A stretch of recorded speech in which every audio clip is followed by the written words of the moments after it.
As you'll see, the talking heads are on CNBC today. And I guess I'm a talking head as well, just on a different platform. They were just talking about gold. They were just talking about how gold is going to, it was rebounding from the 3-week. I think there was a retracement. And so here they are now talking about the markets at record highs.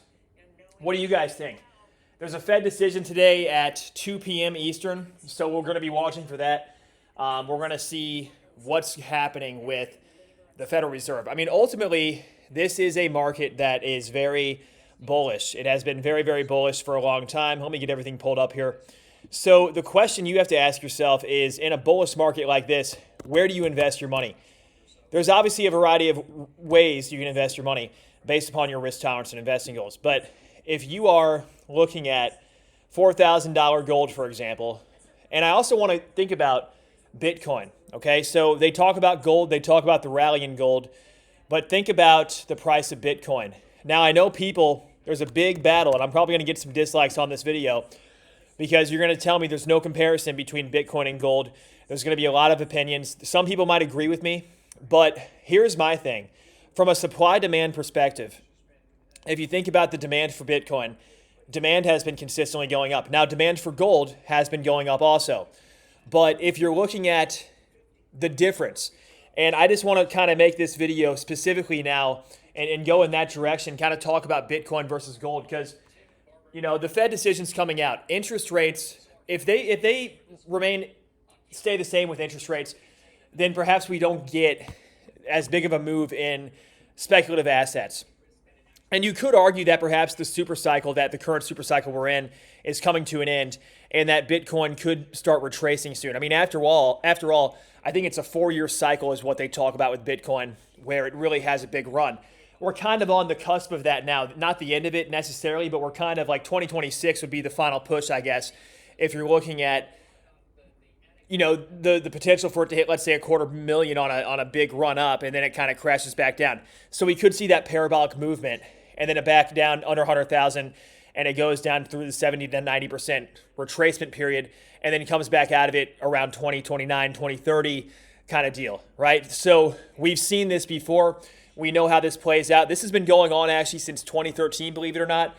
This is one of those moves that I've been watching. And if you look at the all-time high for Bitcoin, the all-time low, you look at 2015. So look at this, guys. I mean, it's just ridiculous. Like then it gets to 10,000. It gets up to 60,000 in 2021. It does hit 20,000 in 2017 briefly. I think it says 14. Yeah, the close is 14.2K. But there it is. I mean, this is what we've seen in the past, and now we're trading a lot higher. People even saying hitting 100,000 was crazy back then when it was under 10,000. Now, meanwhile, the price of gold, if you look at an asset that is up 113% in the last 5 years, what is the return comparison over the last 5 years? Well, let's find out and see which one has the better return. Well, it's very simple. Bitcoin does 706% over the last 5 years. Now, overall time, Bitcoin apparently has a 24,000% return, but this chart only goes up to 2016. So 24,000% for the price of gold? Well, no, not quite. In fact, but this only goes back to 2012. But the point is, even then it was trading at 1,700. So if you go back to 2012 Bitcoin prices, what is that? Well, 2016 prices alone were 24,000%. So I know there's a lot of hate when it comes to Bitcoin, but you do have to acknowledge the fact that, kind of like gold, you could argue digital gold in terms of being able to transfer it anywhere in the world. You can transfer it to any country, any geography, and really with any kind of crypto wallet, there's the technology. All you have to do is have the, verification steps to get onto your account. Maybe you have to be a citizen of or whatever, but you have the ability to open a crypto wallet. You have the ability to withdraw Bitcoin pretty much anywhere in the world. You have the ability to exchange it for different types of, what are they called, stable coins or real currencies. Okay, so there's a way to geographically diversify with Bitcoin. Also, the supply of Bitcoin is down tremendously over the last halving cycles. That's basically the miner reward. So the amount that you get, the supply that is extracted as miners try to extract Bitcoin. Think of it like gold mining. The reward is cut in half. So the supply keeps dwindling down. And that's one of the reasons why the price keeps going up, because demand, if you type in Bitcoin demand, just do some research, you'll find any kind of articles. Institutional demand fades. Now, this was 6 hours ago. Okay, so maybe that, looking for alternative news sources here. I don't want to have too much of a confirmation bias or what do you call it, Stockholm syndrome or whatever, where you only believe your side of the story. But here's the thing. I'm a big believer that institutional demand has been growing, right? It will continue to grow. And the data backs this up. If you dig deep enough, this was literally 6 hours ago. It's funny because I was trying to prove the opposite point and then this pops up. But if you look at the Fed looking to cut rates, I mentioned the news coming out later on today. They just mentioned it on CNBC. When you think about the news coming out for the Fed, 2 p.m. is going to be 2 p.m. Eastern. So if this news comes out and if we run into resistance above 116,000, the cryptocurrency market cap is 3.81 trillion. Now, if you look at gold's market cap, what is the gold global market cap? That's something else you can look up and kind of research versus Bitcoin. So 3.81 trillion. What is the gold global market cap? 27 trillion right now. So that's the total supply of gold in the world. So Bitcoin is roughly 10% of what gold is right now. Now, the problem with gold is that although you can transfer it across the world, you can transfer it pretty much anywhere you want, it's very bulky. And silver's a lot more bulky, but when you're carrying gold, it's also risky. It's like, I guess you could say there's more risk. Now, you could also say there's risk with these crypto exchanges, sure. But what kind of risk do you want to take? Now, the benefit of gold is that there's no counterparty risk. So you have it in your possession.